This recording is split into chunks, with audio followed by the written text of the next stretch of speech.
Guys আজকে আমরা চলে এসেছি ক্রিকেট খেলতে, ক্রিকেট পিচে। তো আজকে আমরা ক্রিকেট খেলবো। তো সাথে আছে আমাদের দুটো সাবস্ক্রাইবার। তো গাইস আপনারা ফুল ভিডিওটা দেখুন আর এনজয় করুন। তো গাইস এই দেখুন আমাদের পিচ।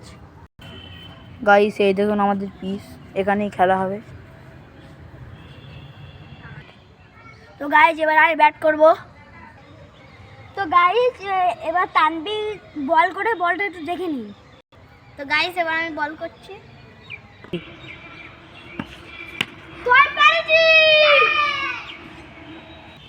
তো গাইস আমি একটা ছক্কা মেরে দিয়েছি, তো আমি একটা চালে জিতে গেছি। তো গাইস দুঃখের বিষয়ে আমি হেরে গিয়েছি। তো এবার আমার সাবস্ক্রাইবারকে একটা স্যান্ডউইচ দিতে হবে। তো গাইস আমি জিতে গিয়েছি বলে আমার জেতার উৎসাহের জন্য আপনারা খুব সাবস্ক্রাইব করুন আমাদের। এবার এই ভিডিওটার সাবস্ক্রাইব হলো 1000টা।